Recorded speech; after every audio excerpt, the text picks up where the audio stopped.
She ran because she refused to be handed over to a cruel man, far too old to be her husband. That night, believing she was running into the arms of the great love of her life, she discovered something worse than rejection. She overheard the cruel plans, the lies, and everything he truly thought of her. Betrayed, humiliated, and with no way out, she believed she had lost everything. Until she stumbled into a stranger in the darkness. In an act of desperation, she did the unthinkable. She asked that man to marry her, without imagining that she was offering her life to the alpha king of another realm, the most powerful, the most coveted, the most dangerous of them all.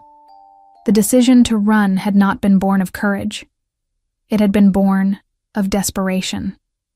Ariel watched herself in the mirror of her chambers, her fingers trembling as she fastened the last jewel into her chestnut hair, which fell in waves over her shoulders.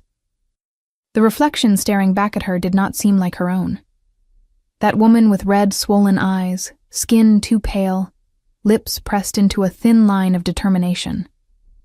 That was not Lady Ariel of Valamore, the obedient daughter of Lord Cedric of Valamore. She was a desperate stranger. In 3 days, I will belong to Lord Bartholomew.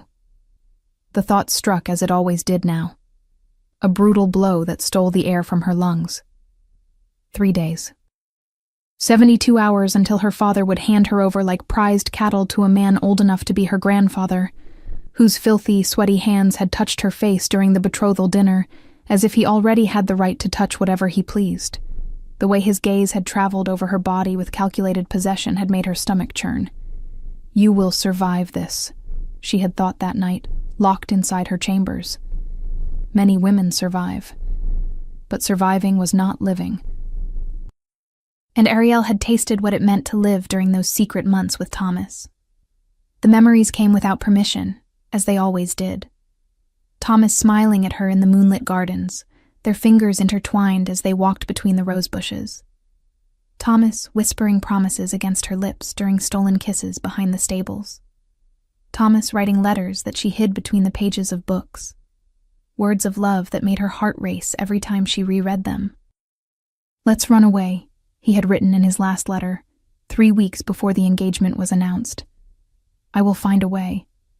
Trust me. And she had trusted him. Heavens, how she had trusted him. The sound of footsteps in the corridor made her straighten her shoulders. The youngest maid, Eliza, the one who had agreed to help her out of pure compassion and the promise of a small fortune when everything was over, entered the chambers carrying a tray of tea that neither of them would touch. The guards at the East Tower will be changing shifts in 1 hour, Eliza whispered, her nervous eyes darting toward the closed door. You will have 15 minutes, maybe less, to cross the servants' corridor and descend into the tunnels.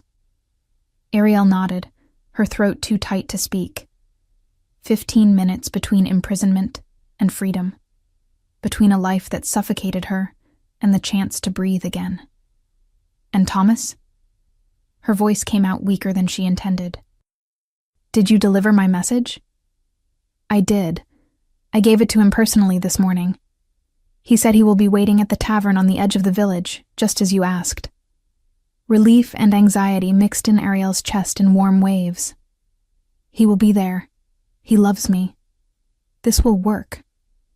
But a small voice, the one she had been silencing for weeks, whispered treacherously, "What if it doesn't?" Ariel shoved the thought away with force. She could not allow herself to doubt now. Not after weeks of planning every detail. Memorizing every guard patrol pattern, gathering every gold coin and every jewel she had managed to hide. The velvet pouch resting heavy against her waist beneath the dark cloak was proof of her determination. It was everything she owned in the world, all her wealth accumulated since childhood. And I will give it all to him. Every coin, every jewel. Because without Thomas, this gold is worth nothing. My lady, Eliza touched her arm gently. There is still time to change your mind. If your father finds out, if the guards catch you, then they will catch me. The words came out firm, firmer than Ariel felt. But I have to try, Eliza. I have to at least try to choose my own fate, even if only for one night." The maid nodded, tears glistening in her eyes. "And may the love you seek be true. May it be true." The words echoed in Ariel's mind as she waited, every minute dragging like hours. She mentally reviewed the path through the servants' tunnels, those narrow, dusty passages she had discovered as a child during explorations her governess would have considered improper for a young lady. How many times had she hidden there, pretending to be an adventurer escaping imaginary dragons? She had never thought she would one day use those tunnels to escape a real dragon, one wearing the face of her own father. Lord Cedric of Valamore was not a cruel man by nature. He did not beat his servants, did not rule with obvious tyranny, but his ambition was cold and calculated, and his only daughter had always been, in his eyes, a political tool to be used at the right moment. Marriage to Lord Bartholomew would bring land, influence, an alliance that would strengthen Valamore's position among the northern realms. Anger burned hot in Ariel's chest, temporarily pushing the fear aside. She had spent 20 years being shaped, prepared, polished for this exact purpose. Etiquette lessons, dancing instruction, training in household management, all so she could be the perfect wife for whatever nobleman her father chose. But no one had ever asked what she wanted. No one had cared that her heart belonged to someone else. A soft knock at the door made her jump. Eliza entered again, her face pale. "It is time, my lady. The guards have just left for the East Tower. Time to choose." Ariel stood, her legs unsteady but functional. She took the dark cloak and pulled the hood over her head until only her face was visible. The velvet pouch bumped against her thigh with every movement, reminding her of the weight of her decision. "Eliza." She clasped the maid's hands tightly. "Thank you. For everything. When Thomas and I are safe, I will send the payment I promised. Just stay safe, my lady. Just be happy." There were no more words. Ariel followed Eliza through the silent corridors of the castle, every step measured and careful. The familiar sounds of the night surrounded her, the distant crackle of fireplaces, the low murmur of voices from the servants' quarters, the lonely howl of the wind against the stone windows. "I will miss this," she thought with surprise. "This place, this life, despite everything." But the sense of loss was already mixed with relief when they finally reached the entrance to the servants' tunnels, hidden behind a faded tapestry in a rarely used corridor. Eliza pulled the heavy fabric aside, revealing the old wooden door that creaked as it opened. 15 minutes, the maid whispered urgently. "No more. After that, the guards will be back." Ariel nodded and stepped into the darkness of the tunnels. The tunnel was narrow and stifling. Ancient dust clung to her skin. Cold stones scraped her fingers as she hurried forward. Her heart pounded so loudly it seemed to betray her escape. She did not stop. She did not think. She simply moved. The tunnels finally opened into a hidden exit near the outer stables, far from the eyes of the main guards. Ariel pushed the door open, and the cool night air struck her like a slap, carrying with it the scent of hay and horses. Freedom. The stone streets of the village were deserted at this hour, most families already gathered inside their homes. Ariel kept her hood low over her face, her steps quick even in delicate shoes that had never been meant for running. The tavern stood at the edge of the village, where travelers stopped before continuing north. A perfect place for two people to disappear without many questions. Thomas will be there. He promised. The warm lights of the tavern appeared ahead, voices and laughter spilling through the windows. Ariel slowed her pace, forcing herself to breathe more steadily. She could not enter looking like a desperate madwoman, even if that was exactly how she felt. Her hand touched the velvet pouch once more, feeling its comforting weight. "This will work. I will give him the money. We will run away before dawn. And tomorrow we will be far enough that my father will never find us." She pushed open the tavern door. Heat hit her first, the smell of beer and smoke and sweaty bodies. The tavern was busy for a weekday night.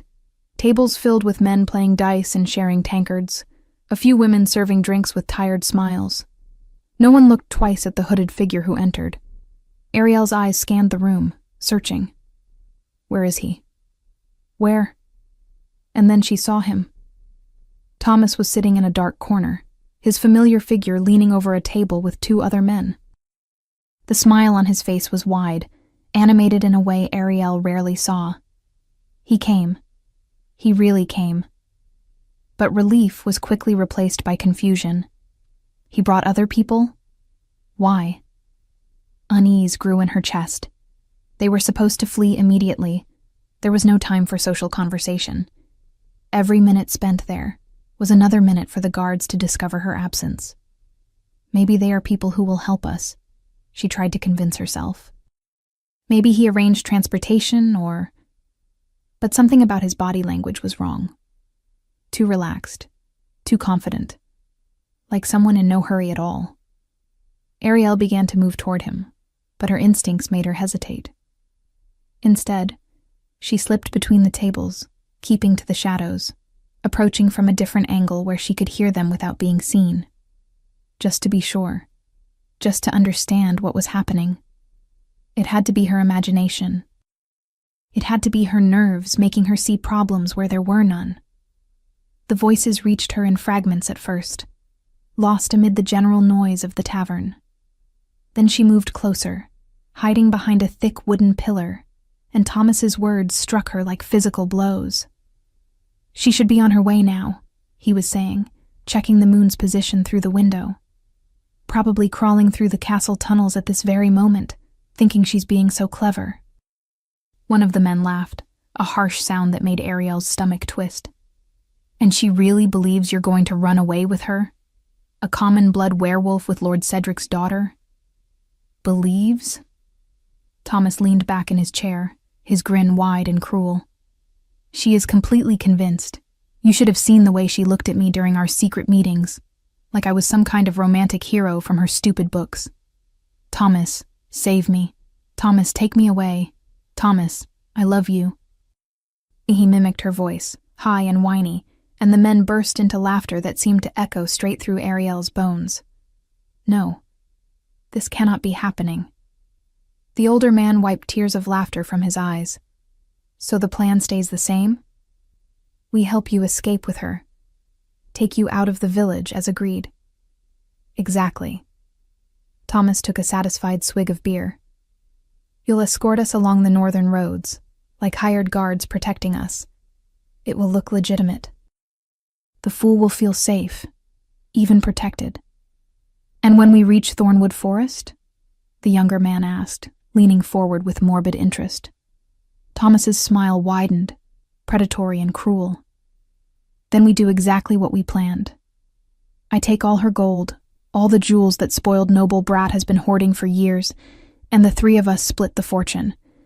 Then we leave her there, alone and with nothing, far enough from home that she can't easily return. A fortune split 3 ways, the older man murmured, his eyes gleaming with greed. Enough for each of us to live comfortably for years. Far more than that, my friend. Thomas raised his tankard in a mocking toast. Jewels from a noble house, gold collected since childhood. We're talking about enough wealth to buy land, start businesses, live like lords in any village we choose. And all we have to do is pretend to help a lovesick fool for a few hours. And if she causes trouble afterward? If she tells someone? Thomas shrugged with cruel indifference. Who will believe her?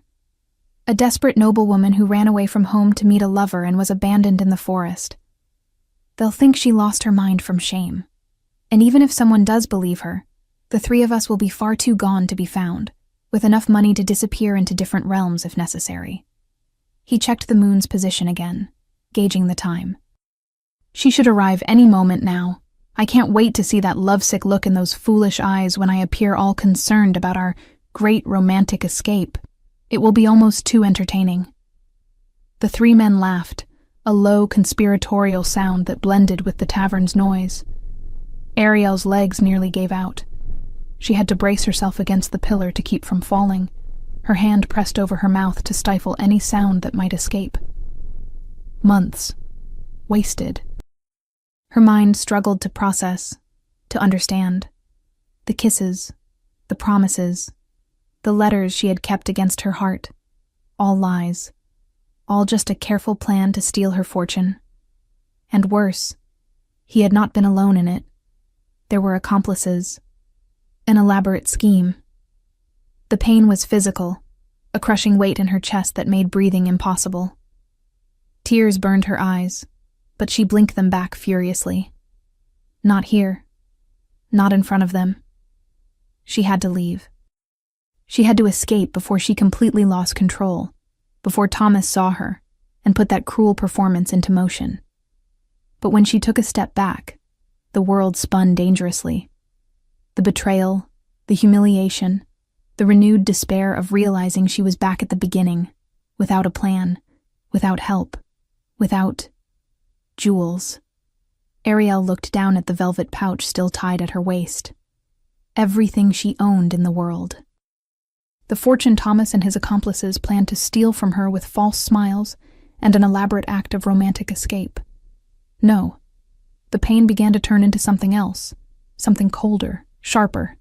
Anger, pure burning anger that dried her tears and hardened something inside her. They will not have me. Not my money. Not my continued humiliation.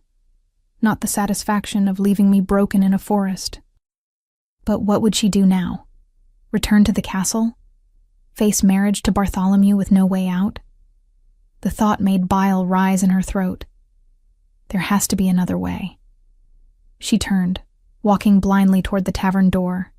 She needed to think, to breathe, to find a solution before it was too late. The jewels were still with her. That meant she still had options, still had some way to buy her freedom. But how? How, when the only plan I had has just been revealed not only as a lie, but as a cruel trap? The tears returned, silent and hot, streaming down her face as she pushed the door open and stepped into the cold night air.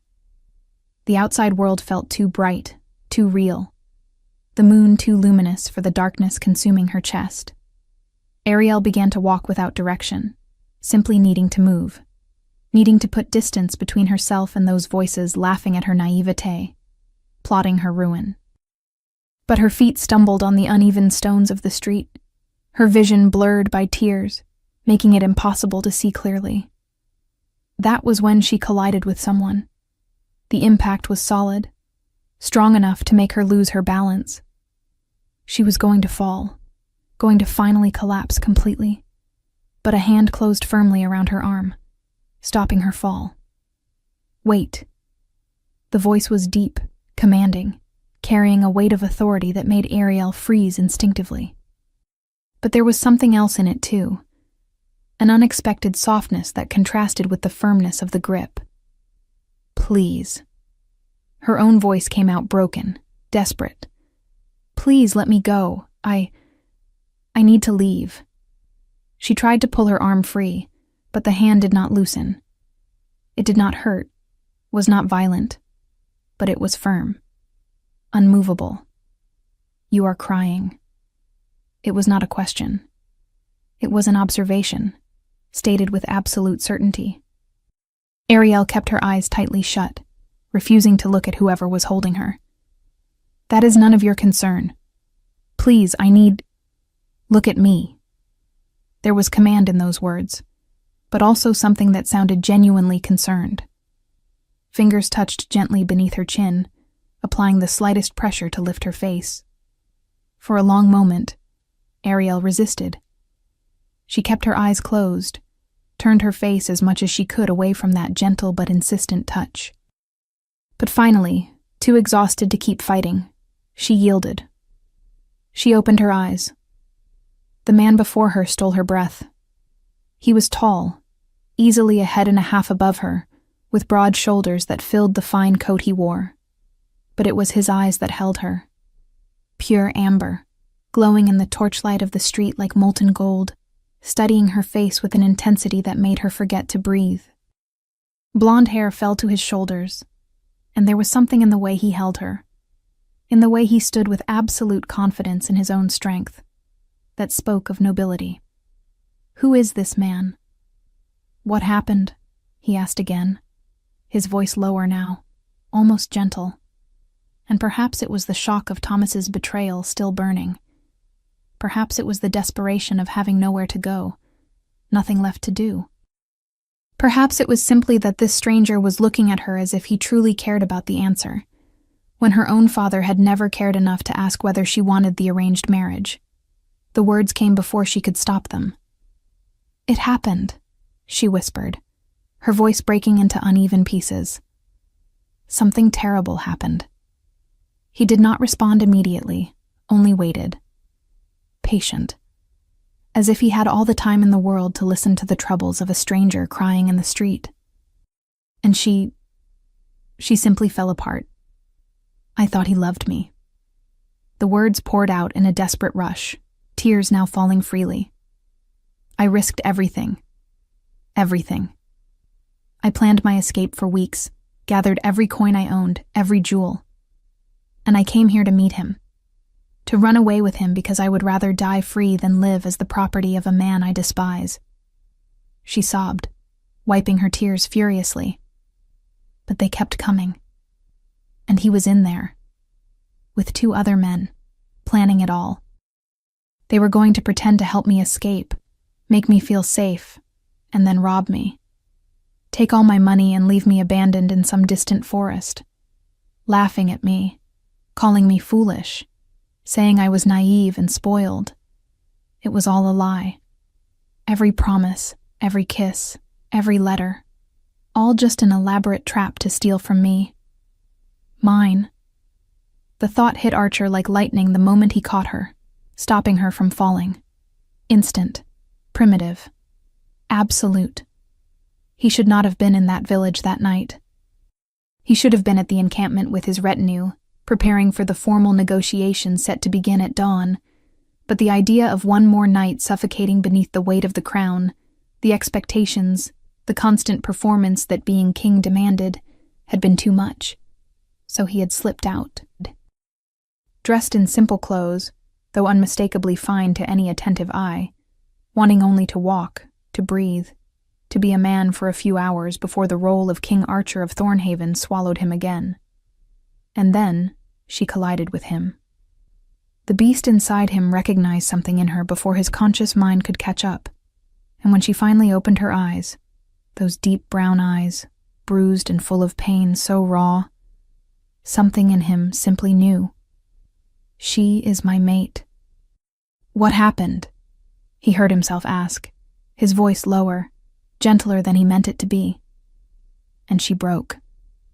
The words spilled out in a desperate rush. The betrayal, the man who had pretended to love her only to steal her fortune, the accomplices planning to abandon her in some distant forest, the forced marriage waiting for her in 3 days. With every word, Archer's anger swelled, hot, dangerous. The growl he swallowed at the back of his throat would have sent men running. His fingers tightened slightly around her arm, not enough to hurt, but enough for the beast inside him to feel that he was holding what was his. Who dared lay hands on her? Who dared plan to harm her? But he held himself in check, forced every muscle to loosen, forced his voice to stay calm while he let her pour it all out. Because she was shattered, vulnerable, and pushing anything now, even protection, would be just another way of taking her choices away. She's brave, he thought, admiration mixing with fury. Desperate, but unbelievably brave. When she finally stopped, wiping at her tears with angry, frantic strokes, he simply kept holding her. Let his presence be an anchor. Waited. And it was she who broke the silence in a way he never could have expected. "You can't help me." The words came out like a plea dressed up as resignation. "I have nowhere to go. Nothing except..." She touched the pouch at her waist. "Except this." Archer watched in silence, trying to understand where she was going with this. "It's gold," Jewels. Everything I own in this world. Fresh tears slid down her cheeks. I was going to give it all to him, that liar. And now I don't know what to do. My father will find me when the sun comes up, and in 3 days I'll be chained to Lord Bartholomew. She looked up, and Archer saw the exact moment desperation turned into reckless determination. But you, she whispered, studying him. You're a nobleman. The way you carry yourself, the clothes, you have standing, influence. Her hands went to the pouch, and Archer watched, stunned, disbelieving as she untied it. Torchlight flashed on gold as she opened it, offering it to him with shaking hands. What is she? I have this, a fortune. Her voice strengthened through the tears. And I'll give it all to you. She drew a deep breath, lifting her chin. If you marry me. The shock was total. She is asking me to marry her. This woman is trying to buy me. Archer looked at the pouch, then back into her eyes, bright with tears, and yet lit by a desperate courage that was both broken and unbreakable. My mate is offering gold to buy me as her husband. The irony was so perfect he had to fight not to laugh. Please, she went on, taking his silence for refusal. I know it sounds insane, a stranger offering money to marry her, but I don't have a choice. If I'm already married, if I already have a husband, my father can't force me. The contract with Bartholomew will be void. The tears kept falling, but her resolve was absolute. She had been betrayed, but she was not giving up. She was fighting. And then Archer started to laugh, not loudly, not cruelly, just a low sound of genuine amusement. Why are you laughing? Offense edged her confusion. I'm not laughing at you. It's just the irony. He took the pouch, and the casual way he held it, as if the weight meant nothing, should have been a clue. What if I told you there's something more permanent than marriage? Something that guarantees no one, neither your father, nor this Lord Bartholomew, nor any other man, can ever claim you? She blinked. More permanent than marriage? Among our people there is the claiming bond. His voice dropped, heavy with meaning. A connection that goes beyond papers and vows, recognized above any noble law. Once it's established, no one can undo it. Her eyes widened. Recognition. The claiming bond, she repeated, her voice small. My grandmother told stories about the old bonds, about how in the past werewolves claimed each other through moon and blood. She said it was law above any marriage, that it transcended noble agreements. Ariel paused. But I thought it was a legend. It isn't a legend. It's just become rare. She studied him. And you know how to create it? Yes, he said. My grandmother said only pure-blood alphas still held that knowledge. Awe rose in her voice. You're an alpha. It wasn't a question. Yes. Ariel looked at the pouch, then at him. Then she asked the questions that proved her mind was still working. Does this bond really nullify the marriage to Bartholomew? My father wouldn't have the power to take me from you? The bond overrides any human agreement.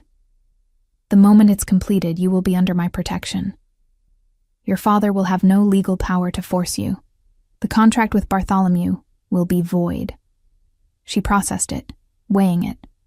This wasn't an impulsive decision. It was a conscious choice. And the bond is permanent, she said slowly. My grandmother said once it was made, it couldn't be broken, that it tied two people together forever. Yes. He would not lie to her.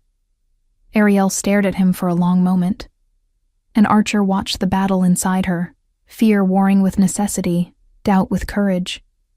She was afraid of trading one prison for another, afraid that this powerful alpha would become a different kind of chain.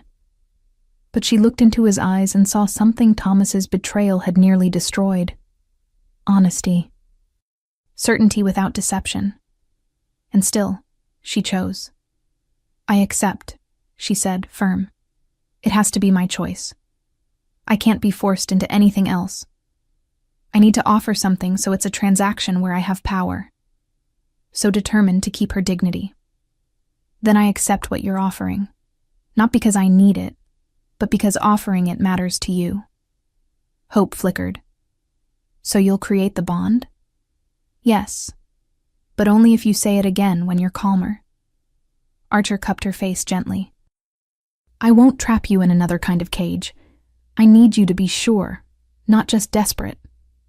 She held his gaze, breathed, and when she spoke, there was absolute strength in it. I'm sure. I want this. Mine. Then come. Archer guided her down the street. When they passed an alley, he stopped, eyes catching on the shadows. Marcus. A figure stepped out, power and loyalty radiating from him. Gather 2 guards. The clearing to the north. We need witnesses. Marcus looked from Archer to Ariel, eyes widening. Your Majesty, you... Go. Absolute command. Marcus vanished. Ariel looked at Archer, almost choking on the word. Your Majesty? Why did he... The look Archer gave her was pure control. Dominant, but not threatening. Marcus has formal habits. Ignore it. But she didn't ignore it.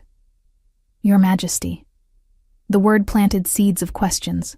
The clearing opened beneath the full moon, washed in silver. Marcus waited with 2 guards. Archer turned his attention back to Ariel. The bond will be created through a bite. It will be here. He touched lightly where her neck met her shoulder. The place our people recognize. My grandmother described it, Ariel murmured. She said it was intimate. You will feel my instincts, my emotions, and I'll feel yours. Deep and permanent. She took a steadying breath. And you truly want to do this? Yes. Through the touch, she felt absolute certainty. Then do it. I choose this. Archer stepped closer. His hand settled on her shoulders. Last chance. I'm not changing my mind. Keep your end. He smiled, then swept her hair aside. Moonlight bathed her skin, turning it into living silver. The air thickened, charged with something ancient and powerful. Under the moon, I claim you. And he bit. The world exploded. Ariel gasped, not from pain, but from sensation. Heat surged from where he bit her, spreading like molten fire through her veins. Her entire body came alive in ways she didn't understand. Sounds sharpened. She could hear the wind whispering secrets through the leaves, his breath against her skin, the beat of 2 hearts. 2. Pounding closer and closer, sinking until she couldn't tell which was hers. And then came the wave of emotions that weren't hers. Fierce satisfaction, absolute protectiveness. A primitive possessiveness that should have frightened her, but somehow made her feel safe.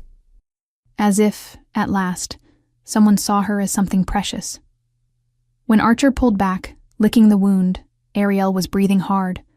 The world had changed, colors brighter, sounds clearer, and him, his presence a steady pulse inside her like a second heart. What? Her voice failed. Her hand flew to her neck. Is that you? The bond, my emotions, and I feel yours. It was true. Through the connection, she felt his certainty, his strength, and something possessive that should have scared her, yet made her feel safe in ways she had never felt before. She closed her eyes, sorting through the chaos. The pain of Thomas's betrayal was still there, raw. But there was relief too. The crushing weight lifted. And hope. Intense, she whispered. You'll get used to it. She opened her eyes, meeting his. Through the bond, she felt something in him settle, like her gaze brought him a deep peace. It worked. My father can't force me anymore. No, no one can. You're free. Free. Tears burned, not from pain, but from relief so intense it hurt in a different way. I chose this, and it worked. Archer drew her closer. You were brave, and you'll never be alone again. What do we do now? Archer studied her face. There was so much she would learn tomorrow. Marcus and the guards will escort you back, but we'll see each other very soon, sooner than you think. And when that happens... He paused, a mysterious smile curving his mouth. A lot is going to change. He took her hands, squeezing firmly. You made the right choice. Trust that. And trust that, no matter what you learn tomorrow, I'm on your side. Always. The intensity in his words made her shiver. Through the bond, she felt layers of meaning she couldn't decipher. I trust you. Her words cut through Archer like a blessed blade. Trust. After being betrayed so brutally. She looked at him with clean eyes, unaware that what bound them went far beyond the claiming bond they had just formed. She didn't recognize it. Not yet. Her heart had been so fixed on that wretch, Thomas, so shattered by betrayal, that when his primal instincts screamed mate the moment they touched, she was too blinded by pain to hear it, to feel the call that rang through every fiber of his being. She is my Luna, and she has no idea. The irony was almost poetic. She had offered gold to buy a husband of convenience, never realizing she was offering treasures to a man who already considered every one of her breaths more valuable than all the kingdoms in the world. But he would wait. He would let her discover it in her own time. Tomorrow would bring enough revelations. His identity, his kingdom, the weight of the crown he carried. She didn't need the added burden of knowing fate had tied her to him before she could even choose. First, she needed to heal. Then she would see what he had seen from the start. Marcus stepped closer. My lady, we need to go. She hesitated. I don't even know your name. Archer smiled, promising surprises. You'll learn tomorrow. For now, rest. The journey back felt surreal. Marcus and the guards treated Ariel with a reverence that left her confused. Why are they looking at me like that? Through the bond, she felt Archer at a distance. Satisfaction, certainty, fierce protection, and peace. Back at the castle, Ariel lay down, her hand touching the mark. Through the bond, she could feel Archer, solid as rock. Who are you? Why does everyone treat you like that? Why does Marcus call you your majesty? But the questions could wait. The mark pulsed beneath her fingers, and for the first time in weeks, Ariel slept, without fear. The dawn came far too soon. Ariel woke to Eliza's gentle touch shaking her shoulder, the maid's voice edged with urgency. My lady, you need to wake up. Your father is demanding your presence in the Great Hall immediately. Ariel's heart lurched. But then through the bond, she felt something, a calm, solid presence, pulsing with absolute certainty. Archer. Even at a distance, the connection between them was an anchor. Why? Ariel asked, sitting up. What happened? Eliza looked nervous, wringing her apron in her hands. There's an important visitor. All the nobles in the castle have been summoned. Your father said it's a matter of utmost diplomatic importance. How much time do I have? Half an hour, at most. Your father is extremely agitated, my lady. I've never seen him like this. Ariel nodded, already rising. Her hand went instinctively to her neck, touching the mark that still pulsed with warmth. Through the contact, she felt another wave from the bond, something that felt almost like amusement. What are you plotting?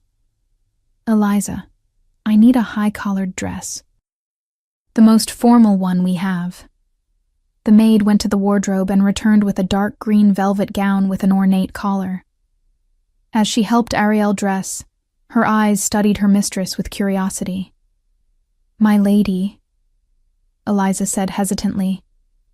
Thank goodness you gave up on running. If your father had found out... Ariel touched the mark hidden beneath the collar, feeling the heat beating there. I didn't give up, Eliza. I just found a different way out. The maid frowned, confused, but didn't question her. The great hall was packed when Ariel arrived. Nobles from all over Valamor had been summoned, dressed in their finest, all whispering with curiosity. The air was thick with tension and expectation. Lord Bartholomew was there, his bulky body draped in expensive silks. When his eyes found Ariel, he smiled, a possessive smile that made her stomach turn. In 3 days, I was supposed to be his, but not anymore. Thomas was there too, dressed as a servant, positioned among the other castle workers. When their eyes met, he winked, a conspiratorial gesture that made it clear he still thought she was the lovesick fool. Ariel's anger burned cold in her chest. He will face judgment. Lord Cedric, her father, stood at the center of the hall, visibly unsettled. He adjusted his clothes, checked positions, barked orders at servants. Sweat shone on his forehead despite the morning chill. Who could make him this nervous? Ariel, her father called, waving her closer. You look presentable. Good. King Archer of Thornhaven honors us with his presence for crucial territorial negotiations. You will conduct yourself with the utmost dignity. Understood? Ariel nodded. Her father was Lord Cedric of Valamor, a powerful ruler, but not a king. And he was about to negotiate with one of the most powerful kings in the werewolf lands. No wonder he was nervous. Yes, father. Stand there. He pointed to a space among the other nobles. And do not speak unless you are directly addressed. Ariel obeyed, taking her place where indicated. Through the bond, she felt a presence drawing nearer. Archer. He was close now. Very close. Her heart sped up. Is he among the entourage? Hidden. Watching. The minutes dragged. The hall held a tense silence, everyone waiting. And then it happened. Ariel shifted slightly, adjusting her stance, and the collar of her dress slipped. An older maid standing nearby saw it first. Her eyes widened. My lady, she whispered urgently, reaching for Ariel's collar. Your collar is... It's fine. Ariel tried to step back, but the maid was already straightening the fabric. And she saw it. The mark. Unmistakable. Deep. Fresh. The maid gasped, the sound far too loud in the silent hall. Lord Cedric stopped mid-conversation with a nobleman and turned sharply. What is it? The maid had gone pale, her mouth opening and closing. Then, finally, my lord, your daughter. She bears a mark. Ice flooded Ariel's veins. The entire hall seemed to freeze, conversations dying as everyone turned to stare. Lord Cedric crossed the distance in furious strides, seized Ariel by the shoulder and yanked her collar down without ceremony. The mark was exposed for all to see. Perfect. Fresh. Unmistakable. A claiming bite placed exactly where werewolf tradition demanded. The silence that followed was absolute. Then Lord Cedric erupted. What is this? His voice thundered, furious and disbelieving. Ariel, what have you done? She lifted her chin, refusing to shrink even as every eye turned on her. I took control of my own fate. Control? His face went red. You're marked. Marked by a claiming bond. Who? Who dared touch you without my permission? No one touched me without my permission, Ariel replied, steel in her voice. I consented, fully and knowingly. I chose this. Lord Bartholomew had stepped forward, his face twisted. She's ruined. Our contract is void. That was the point, Ariel said, looking straight at him. I'd take anything over belonging to you. The slap came fast. Her father's hand struck her cheek hard enough to snap her head to the side. Pain flared sharp and hot, blooming across her skin, leaving an immediate red mark. You've ruined everything, her father was shouting now. Years of negotiations, of planning, and you destroy it all for some ridiculous fantasy. Who was it? Tell me who it was so I can kill him and end this farce." Ariel turned her head back, touching her burning cheek. Through the bond, she felt something shift violently, like a wave of absolute fury detonating somewhere in the distance. Archer felt it. He felt my pain. "You will not lay a hand on him," she said, her voice low but loaded with certainty. "And he is not just any werewolf." "Then who?" Lord Bartholomew demanded. "Which bold servant had the audacity to—" The great hall doors slammed open, and Ariel's world changed completely. Archer stepped in, and there was nothing simple about him now. He wore royal attire, black and gold fabrics that screamed power and bloodline, a cloak flowing behind him like wings. Blonde hair was partly pulled back, revealing a face that was both devastatingly handsome and utterly unforgiving. And his eyes, those amber eyes that had looked at her with gentleness, now burned with golden fire, barely contained fury rolling off him in waves that made every werewolf in the hall instinctively recoil. No, it can't be. But it was. Marcus entered at his side, wearing Thornhaven's colors, and behind them came a retinue of royal guards, each bearing weapons and crests. The entire hall dropped into deep reverence. Nobles bowed, servants knelt, and the earlier chaos collapsed into absolute silence. Lord Cedric went deathly pale, dropping to his knees so quickly he nearly stumbled. "Your Majesty, I had no idea Your Majesty had... We were expecting you, but Archer didn't look at him. He didn't look at anyone. His eyes went straight to Ariel, and the intensity of that gaze hit her like a bolt of lightning. He crossed the hall in measured steps, every movement heavy with authority and barely restrained fury. Nobles moved out of his way without thinking, self-preservation taking over. Ariel stood frozen, unable to move as the truth crashed over her like a tidal wave. The man I offered gold to. The man I proposed marriage to as if he needed my fortune. The stranger in the street who accepted my desperate offer. He was King Archer of Thornhaven. Humiliation burned through her, tangled with shock. He knew. All along, he knew exactly who he was. But through the bond, that connection that now made such terrible sense, she felt his answer.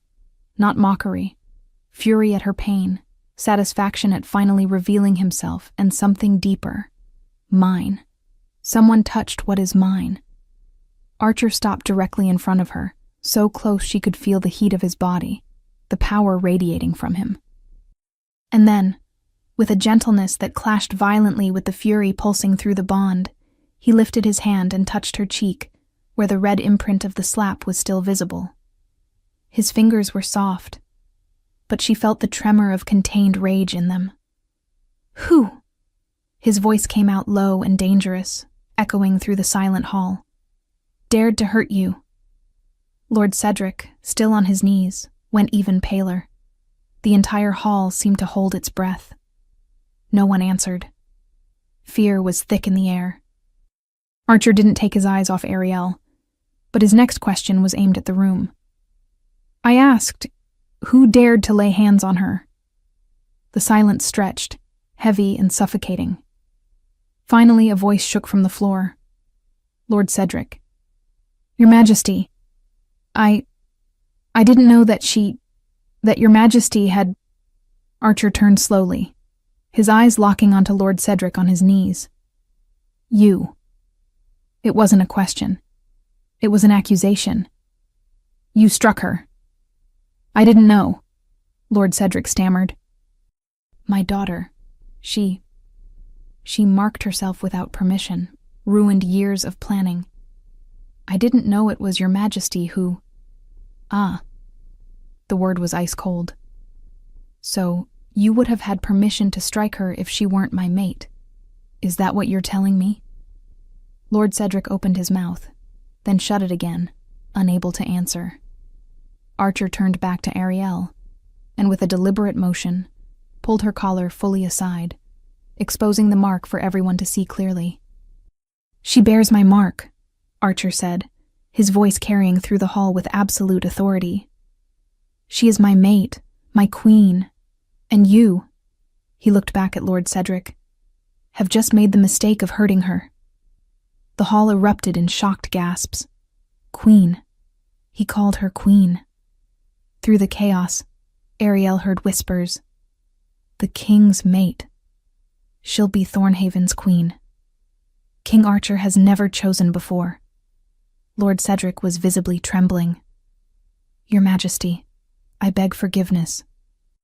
"I didn't know she was your daughter," Archer cut him off, his voice like steel, "is no longer yours to command or punish. She is under my protection. And whether in my presence or not, anyone who touches her without her consent will answer to me personally." The threat hung in the air, clear and lethal. Archer looked at Lord Bartholomew, who stood trembling near the dais. "As for you and your ridiculous contract, it is void. The claiming bond overrides any human agreement. I suggest you forget any claim you thought you had over her." Bartholomew shook his head frantically. "No, Your Majesty. I have no claim. I beg forgiveness." "Out! Get out of my sight!" Bartholomew practically fled the hall, his dignity in tatters. Archer turned back to Ariel, and when he spoke, his voice softened, only for her. "Are you all right?" It was the same question as last night, the same impossible gentleness beneath all that fury. Ariel paused, searching for words through the storm of emotion. "All this time, you're the king. You were always the king." "Yes," he admitted simply. "I always was." "I offered you gold," she whispered, shame scorching her. "I proposed marriage to the richest king in the lands as if you needed it, as if a handful of coins meant anything to you. And I accepted," Archer replied, his voice low but steady. "Because you chose me without knowing what came with that title. You were brave enough to take control of your fate, to make a desperate proposal, but an honest one, and that matters more than any crown." Through the bond, she felt his absolute sincerity. There was no mockery, only deep respect. And something else, something fierce and possessive that made her feel safe in ways she never had before. "Come," Archer said, holding out his hand. "You need to leave this hall, and I need to step away from your father before my patience runs out completely." The veiled threat was unmistakable. Ariel looked at the offered hand, looked at the hall full of stunned eyes, looked at her father still on his knees, visibly terrified, and she placed her hand in his. Archer laced their fingers together, firm and warm, then turned to the hall. "The territorial negotiations will be postponed," he declared with authority that allowed no argument. "My maid and I have matters to settle. Marcus will remain for preliminary discussions with Lord Cedric. I will return when I am ready." Marcus bowed his head, though his eyes still held surprise at everything he had witnessed. "As you command, Your Majesty." Archer guided Ariel out of the hall, fingers interlocked with hers, his presence steady and protective through the bond. And as the doors closed behind them, Ariel heard the hall erupt into frantic conversation, shocked voices trying to process the impossible thing they had just witnessed. But it didn't matter anymore, because for the first time in her life, she wasn't alone. The most powerful king in the lands, the man she had offered gold to without knowing, the alpha she had proposed marriage to in desperation, had chosen to defend her in front of everyone. He had chosen her. Ariel stopped in the corridor, pulling her hand free from his. She led him through the halls, servants passing by stopping to bow deeply when they saw them, but none dared interrupt. At last, they reached the most luxurious guest chambers, those reserved for visitors of the highest importance. Ariel opened the door and stepped inside first, and Archer followed. The silence that fell when the door closed was dense, heavy. For long seconds, neither of them spoke. They simply stood there, the weight of everything that had happened pressing into the air between them. Then Ariel turned and said exactly what she was thinking. "You were laughing at me." It wasn't a question. It was an accusation. Archer met her gaze, but he didn't deny it right away. "No." "No?" She took a step toward him. "You knew who you were. You knew I was offering gold to the richest man in the lands. And you smiled. I saw that smile. It wasn't mockery." "Then what was it?" Her voice rose slightly. "Amusement? Pity for the desperate noblewoman who didn't know who she was talking to?" "It was relief," Archer said, and there was something in his voice that made her stop. She blinked. "What?" He drew a slow breath, then stepped closer, not touching her, but near enough that she could see every detail of his expression. "And then a woman runs into me on a dark street. She's crying, shattered, and she makes me a proposal." He smiled, but there was something deep in his eyes. A terrible proposal, I should say. Completely improper, desperate, without formalities or political games. He paused, something sacred weighing his voice. "And that woman? She was my mate. My companion chosen by the moon goddess. Something so rare I never thought I would be blessed with it. And she was offering me gold, proposing marriage, with no idea that fate had already bound us." Ariel couldn't breathe. The irony was almost perfect. Archer continued quietly. "My mate, chosen by the gods, trying to buy me with mortal treasures, as if I needed gold when I had found something infinitely more precious." She closed her mouth. "You weren't trying to impress me. You weren't calculating political advantage. You were just being honest about what you needed, and offering what you had in return, like a transaction between two people, not between titles. So yes, I smiled. Not because I was laughing at you, but because for the first time in years, someone was seeing me as just a man who could help, not as a king to be won." Ariel processed that, her anger beginning to waver. "But you still let me do it. Knowing." "Yes," he admitted without hesitation. "Because if I had told you right then, in that moment, everything would have changed. You wouldn't have made that proposal.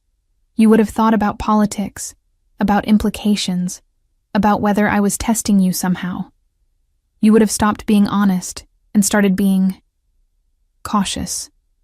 He stepped closer by one more pace. "And I wanted that moment. That one moment where someone chose me without knowing what came with it, where the choice was only about me." His hands lifted, then stopped just short of touching her face, waiting for permission. Ariel hesitated, then gave a slight nod. His fingers touched her cheeks, gentle. "You're angry with me. You have every right to be." "I am," she confirmed. "And yet you came here with me. You're still here. I don't know why. I think it's that shiny, hypnotizing hair. What happens now?" Archer smiled faintly. "You tell me. You made a proposal yesterday. I accepted. We formed a bond that cannot be undone. And now," he paused, "now you have to decide whether you can forgive me for keeping the truth. Whether you can trust me, even knowing I made that mistake. And if I can't?" she asked, testing. Something painful crossed his eyes. "Then we'll figure out how to navigate it.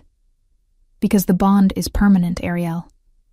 You are my mate, my queen, whether you're angry with me or not. But I would prefer it to be more than obligation." Ariel took a deep breath, then nodded. "So, we start over? Somehow?" A small smile curved his lips. "If you want to." She extended her hand, formal. "Lady Ariel of Valamore, future queen of Thornhaven, apparently." Archer took her hand, but instead of shaking it, he lifted it to his lips, kissing her fingers gently. "King Archer of Thornhaven, your mate, and occasional idiot." Despite everything, Ariel laughed, a small surprise sound that slipped out before she could stop it. Occasional? She arched a brow. I'm trying to be optimistic, he said, and there was real humor in his eyes now. And then, because she couldn't resist, because the bond pulsed with something warm and real between them, because he was looking at her as if she were the most precious thing he had ever seen. Ariel leaned in and kissed him. It was hesitant at first, just a soft brush, a question, a test. But Archer responded immediately.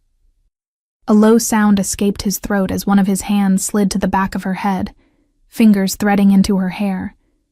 The other went to her back, pulling her closer with an urgency that stole her breath. The kiss deepened quickly, turning into something more intense, more necessary. Ariel gasped against his lips, and Archer took advantage, tilting his head, changing the angle, deepening it even further. It wasn't gentle now. It was hunger, need, everything held back since the night before finally unleashed. His hand in her hair tightened slightly, holding her exactly where he wanted her, controlling the angle, the depth. The other slid down her back, fingers pressing through the velvet of her dress, feeling every curve, pulling her so close there was no space left between their bodies. Ariel felt her legs weaken, but Archer held her, steady, strong, unmovable. Her hands rose to his chest, feeling solid muscle beneath the fabric, then slid to his neck, fingers sinking into his hair, pulling him closer, deeper, demanding more. Archer groaned against her mouth, a low, primal sound vibrating through her, and suddenly they were moving.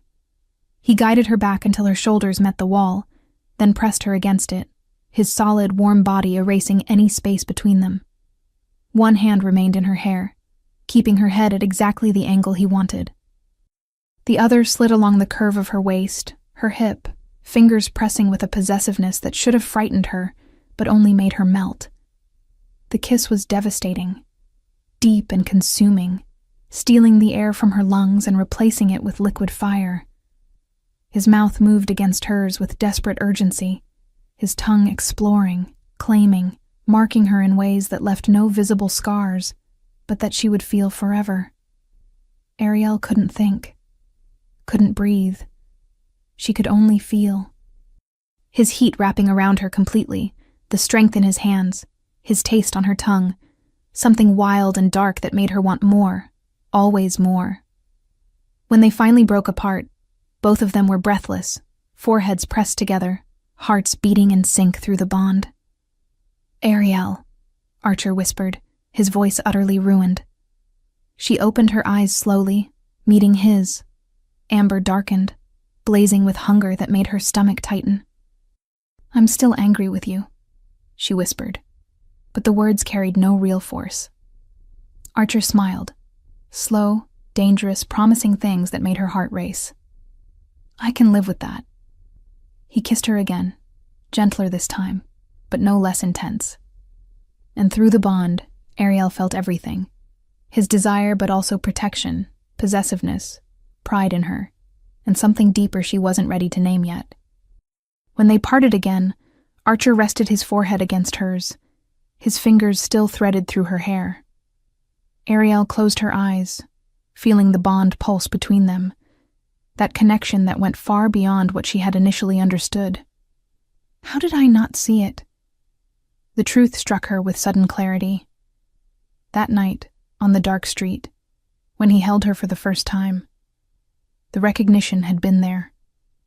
Primitive. Absolute. Mate. But she had been so consumed by Thomas's betrayal, so blinded by pain, so broken by the love she had given the wrong man, that she couldn't feel it. Couldn't hear what her instincts were screaming. She had offered gold to her destined mate without recognizing him. And now, with her heart beginning to heal, with Thomas's pain turning into distant memory instead of open wound, now she felt it. Clearly. Completely. This bond wasn't just the claiming bond she had asked for. It was the mate bond. The recognition that should have happened at first touch, but that her broken heart couldn't process. He knew, she realized with absolute certainty through the connection. He had felt it from the beginning. And still, he waited. Let her heal. Let her choose him without the weight of knowing fate had already tied them together. "You are mine," he said quietly. And it wasn't a question. It was a declaration, a promise, a vow. "And I am yours, no matter how angry you are. That doesn't change." "No," Ariel agreed softly, feeling the truth of it through the bond. "It doesn't." Archer pulled back slightly, though his hand still held her waist. "There's something I need to do," he said, and something in his tone made Ariel straighten. "What?" "Thomas," Archer said, the name coming out like a low growl. "He's still in the castle, and he needs to answer for what he did." The name fell between them like a stone dropped into still water, sending ripples outward. Ariel felt something cold pass through her. She had almost forgotten, lost in the last few minutes. "What are you going to do?" "A trial. Public." His eyes hardened. "I want everyone to see that betraying you has consequences, that planning to hurt you comes at a price." He paused, studying her face. "But only if you want it. The choice is yours." Through the bond, Ariel felt his fury, controlled, but absolute. And she felt the respect, too. The way he was waiting for her decision.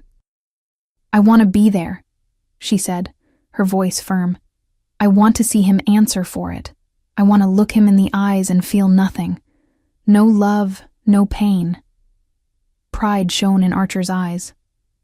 "Then that's what we'll do." He stepped away, going to the door and opening it. Marcus stood on the other side, as if he had been waiting. "Summon the hall," Archer ordered. "All nobles, all servants who wish to witness. There will be a trial in 1 hour. Thomas, son of William, the blacksmith.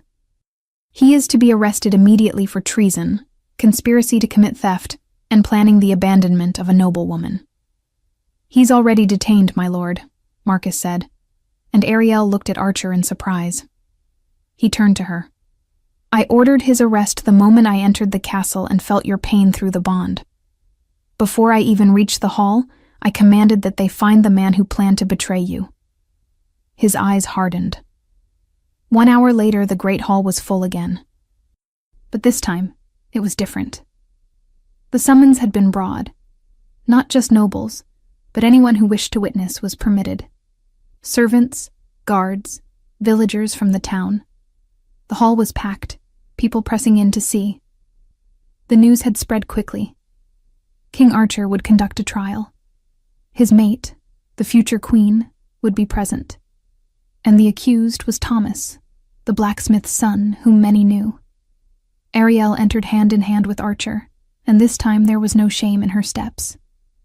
Head high, shoulders back, the mark clearly displayed. 2 thrones had been placed, one for the king, and one for her, for the queen. Archer helped her sit first, a deliberate gesture that did not go unnoticed by the crowd, then took his place beside her. When their hands met on the armrest between the thrones, fingers lacing naturally, the message was clear. Marcus stepped forward, his voice carrying through the hall. "We are gathered for the trial of Thomas, son of William, blacksmith of Valamore.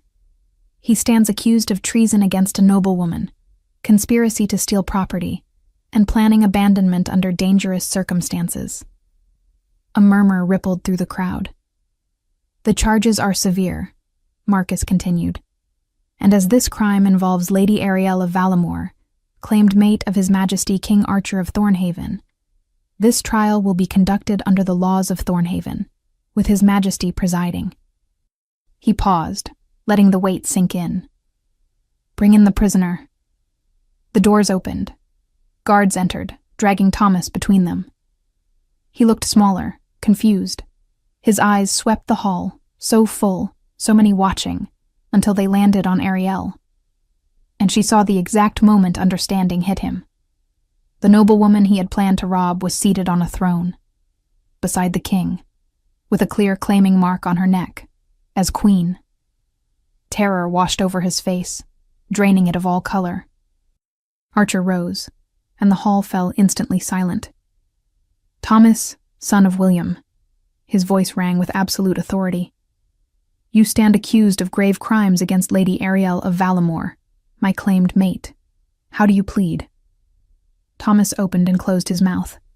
Finally, I didn't know she was... that your majesty..." "Answer the question," Marcus ordered firmly. "Guilty or not guilty of the crimes presented."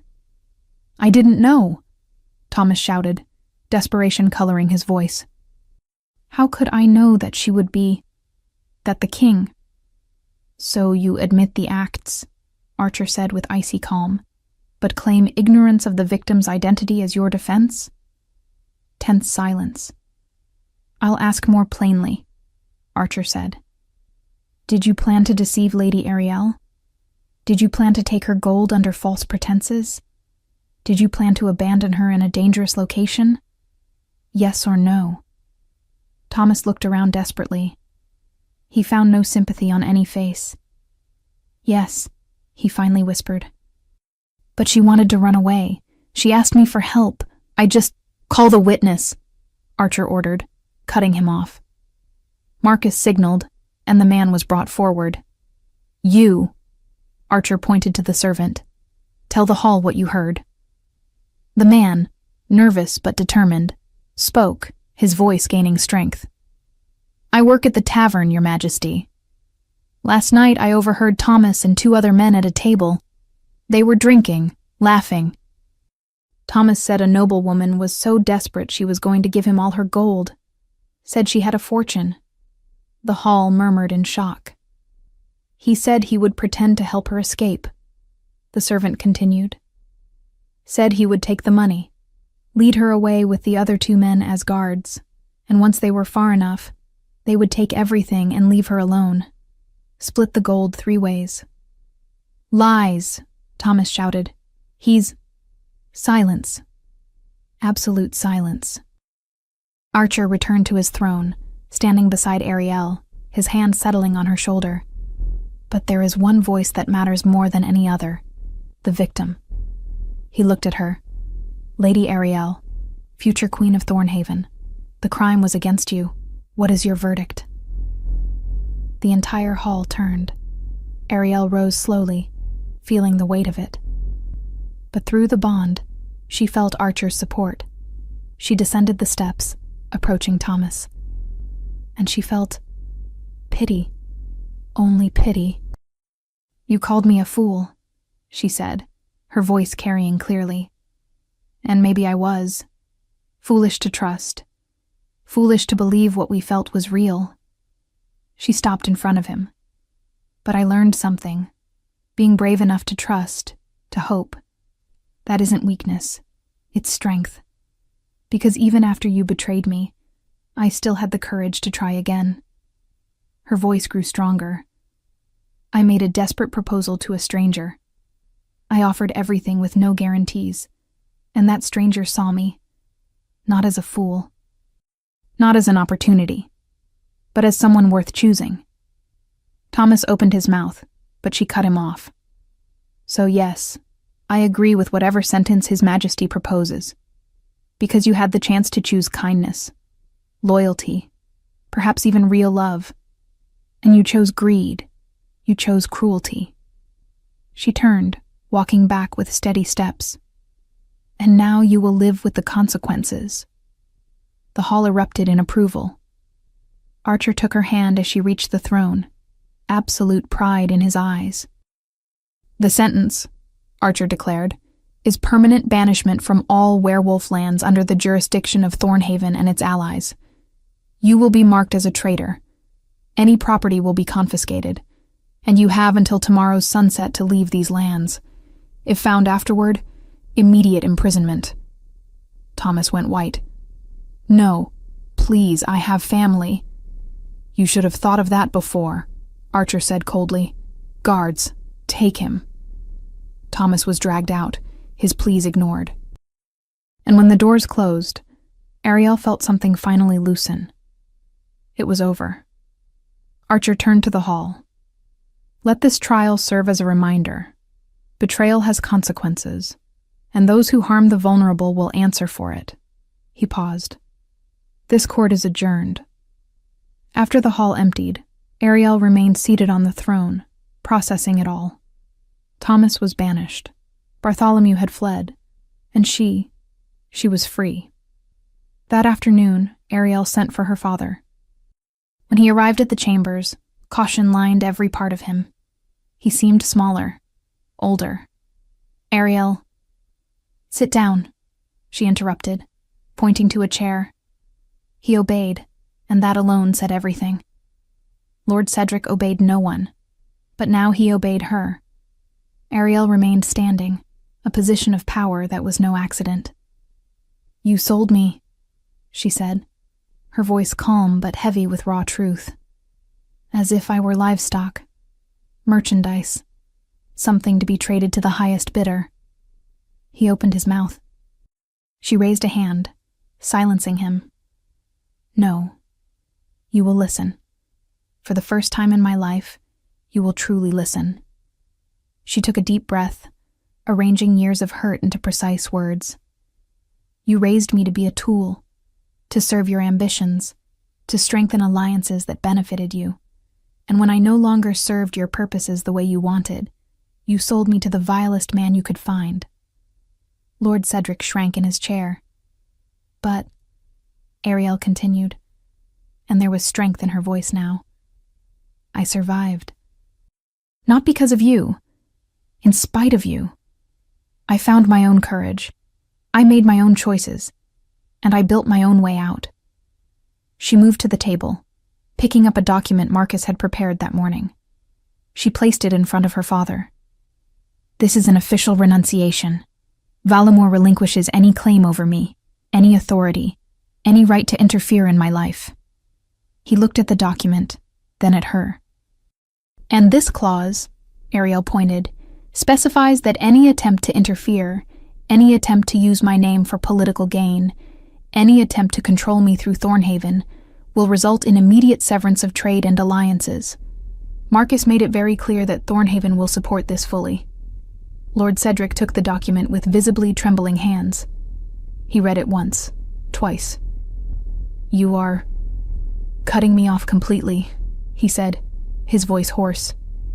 No, Ariel corrected. I'm freeing myself. There's a difference. If you sign this, if you respect my boundaries, maybe one day we can have some kind of relationship. But it will be on my terms, not yours. Heavy silence filled the room. Lord Cedric looked at the document, then at the daughter he barely recognized.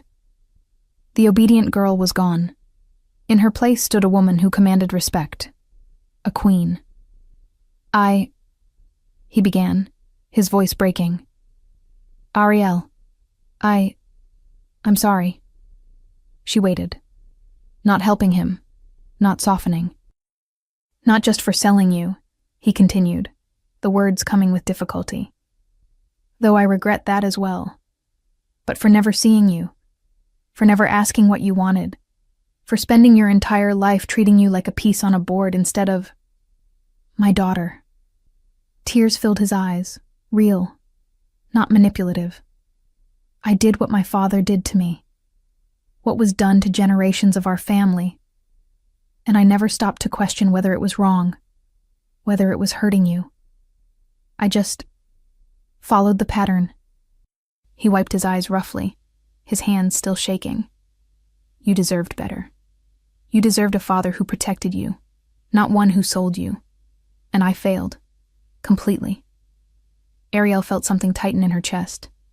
It wasn't full forgiveness, but it was something. A beginning, perhaps. I don't know if I can forgive you, she said honestly. Not now. Maybe not ever completely. What you did left scars. I know, he whispered. But, she continued, I also won't carry this weight forever. I won't let what you did define who I am." She pointed to the document. "Sign it, and let me move on." Lord Cedric took the quill. His hands shook so badly he nearly spilled the ink, but he signed, each letter carefully formed, as if he were signing not just a document, but the end of an era. When he finished, Ariel took the paper, checked the signature, and folded it carefully. "Thank you," she said simply. He looked at her surprised. "For signing, for apologizing, even if it's too late. For finally seeing me." She stepped closer, and for the first time in years touched his shoulder. Brief, but real. "I don't owe you obedience anymore," she said softly. "But I give you back your humanity. You are my father. That doesn't change. But who we are to each other, that will depend on you, on the choices you make from here on." She stepped away, heading for the door. "Goodbye, Father." It wasn't "see you later." It wasn't "we'll talk soon." It was goodbye. Final, definitive. Lord Cedric remained seated, watching his daughter leave, and for the first time in decades, he cried. Ariel found Archer in the courtyard the next morning, already waiting beside the carriage. Eliza was inside, nervous but excited. Guards were positioned, horses ready, everything waiting only for her. Archer studied her face as she approached, seeing something different there. "How did it go?" "Necessary," she replied simply. He nodded, understanding through the bond. Then he held out his hand. "Ready?" Ariel looked back at the castle one last time, the towers where she had grown up, the windows of her chambers, the great hall where she had been struck, humiliated, and then defended. And she felt nothing. No longing, no regret, no pain. Only peace. "I left a long time ago," she said, taking his hand. Archer smiled, that smile that transformed his face, and helped her into the carriage. He mounted his horse beside it. Marcus gave the signal, and the procession began to move. Ariel didn't look back. There was no reason to. Her past was sealed, signed, and delivered. Her father had his apology and her boundaries. Thomas was banished. Bartholomew had fled. And she was free. Through the window, she watched Archer riding, blonde hair gleaming in the rising sun, posture confident, amber eyes occasionally flicking to the carriage as if he needed to be sure she was still there. My mate, my king, my chosen. And for the first time in her life, Ariel wasn't running from something. She was running toward something. Toward Thornhaven. Toward her new kingdom. Toward a life that would be her own. "Where have your thoughts gone, my lady?" Eliza asked timidly from across the carriage. Ariel smiled, touching the mark on her neck that still pulsed with warmth. "To the future," she said. "Only to the future." And as the carriage rolled on, leaving Valamore behind for good, Ariel closed her eyes and let the bond wrap around her. Through it, she felt Archer. His satisfaction, his joy, his fierce pride in her. And something deeper. Something that was beginning to feel dangerously like. Later, she thought, smiling. We'll explore that later. For now, it was enough to be free. It was enough to have chosen. It was enough to be going home.